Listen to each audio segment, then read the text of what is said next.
Mesdames, Mesdemoiselles, Messieurs, bonjour. Nous sommes le mardi 10 décembre 2013. Wall Street a terminé la journée de trading en légère hausse.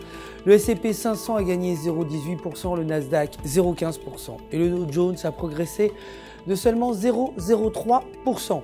L'action Facebook a progressé de 1,64%, celle de Google de 0,52% et enfin celle d'Apple de 0,87%. Le dollar américain s'est échangé de façon mitigée suite aux spéculations que la Fed pourrait ralentir son programme de relance dans les semaines à venir, dissipant les inquiétudes au sujet d'un ralentissement de l'économie américaine, ce qui a poussé les investisseurs vers la valeur refuge du dollar. L'or a gagné 0,86%, clôturant à 1238 $ l'once, alors que le pétrole brut n'a pas réussi à atteindre le support à 97,40 $. Brisé en dessous du support à 97,10 $ le baril pourrait ramener le pétrole au support à 96 $. L'euro de son côté s'est renforcé par rapport aux devises majeures suite aux rumeurs que la BCE allait maintenir sa politique monétaire actuelle ainsi que ses mesures de relance. La balance commerciale allemande est sortie moins bonne que prévu à 16,8 milliards contre 17,4 milliards.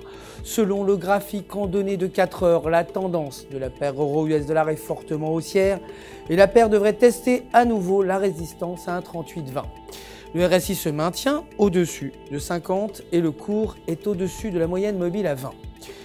Le président de la BCE, Mario Draghi, devrait s'exprimer dans le courant de la journée.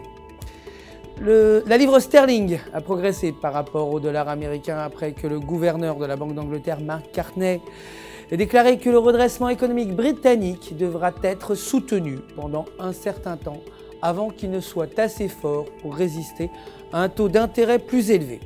Selon le graphique en données de 4 heures, la livre a atteint le support à 1,3285 et a bondi au-dessus de 1,64. Aujourd'hui, la production manufacturière est attendue à 0,40% contre 1,20% précédemment. Pour terminer, le dollar canadien a retracé de sa résistance à 1,0700 affecté par des données macroéconomiques moins bonnes que prévues.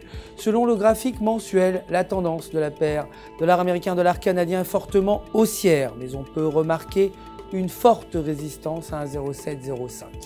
La paire persiste dans le canal ascendant. Aucune donnée économique n'est attendue aujourd'hui au Canada.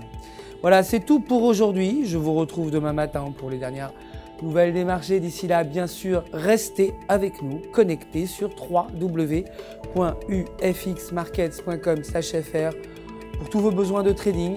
Notre conseiller personnel répondra, comme d'habitude, à toutes vos questions. Le centre d'assistance du FX Market se joint à moi pour vous souhaiter une excellente journée de trading.